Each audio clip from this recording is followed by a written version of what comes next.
আসসালামু আলাইকুম guys, welcome back to my channel Zen lifestyle. আজকে আমি আরও একটা নতুন ভিডিও নিয়ে চলে এসেছি। আজকে আমরা ট্রাই করব ভাইরাল সেই ডিম চাটনি রেসিপিটা।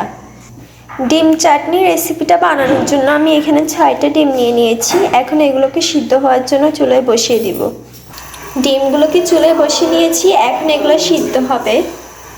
এই ফাঁকে আমি ডিমের চাটনিটার জন্য যে টপিংসগুলো লাগবে সেগুলো তৈরি করে নিব। এখন আমি শসা একটা নিয়েছি, এটার খোসা ছাড়িয়ে নিচ্ছি। আর একটা পেঁয়াজ নিয়েছি। এখন আমি পেঁয়াজটাকে কুচি কুচি করে নেব।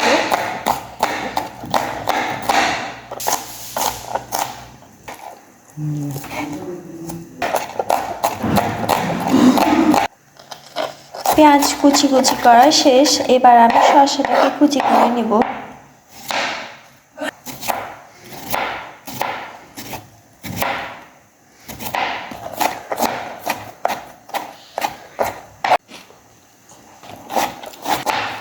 শসাটা আমাদের কুচি করা হয়ে গিয়েছে।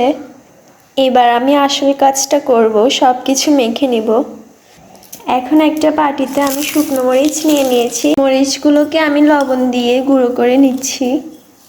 এখন এক ফালি লেবু নিয়ে নিয়েছি, এটার রসটা এখানে দিয়ে দিব। এবার আবারও সব কিছু ভালো করে মেখে নিব। আর একটু কাসুন্দিও দিচ্ছি, কাসুন্দি দিয়ে দিচ্ছি। এবার একটু টমেটো সস দিয়ে দিয়েছি আর সামান্য একটু চিনি। এখন তেঁতুলের চাটনি দিয়ে দিচ্ছি।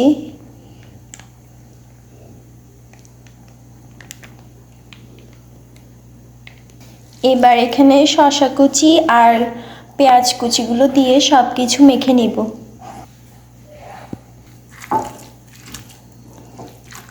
ভালো করে সব কিছু মেখে নিচ্ছি।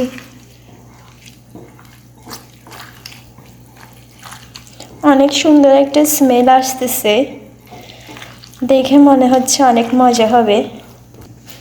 আপনাদের যদি মুখে রুচি না থাকে তাহলে এভাবে একদিন বানিয়ে খাবেন, অনেক ভালো লাগবে খেতে। এইদিকে আমার ডিমগুলো সিদ্ধ হয়ে গিয়েছে। এখন এগুলোকে মাঝখান দিয়ে একটু কেটে নিচ্ছি। কেটে এটার ভিতর এই যে চাটনিটা বানিয়েছি ওইটা ঢুকিয়ে দিব।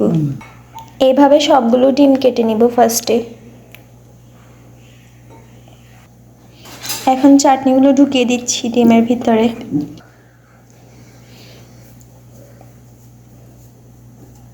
এভাবে করে সবগুলো সাজিয়ে নিব।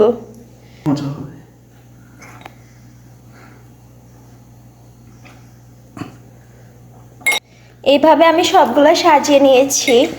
এবার উপর দিয়ে কি বলে এটা, তেঁতুলের চাটনিটা দিয়ে আমি একটু সাজিয়ে নিয়েছি। আজকের ভিডিওটি কেমন লেগেছে জানাবেন। আর যাদের ডিম খাওয়ার প্রতি অনীহা তাদেরকে যদি আপনি এভাবে বানিয়ে দেন তারা নিমেষেই সেটা শেষ করে ফেলবে। দেখেন আমার 6টা ডিম থেকে একটা ডিম গায়েব হয়ে গিয়েছে। আমার ভিডিও ভালো লাগলে আমাকে লাইক সাবস্ক্রাইব করে আমার পাশে থাকবেন। দেখা হবে নতুন কোনো ভিডিওতে। আল্লাহ হাফেজ।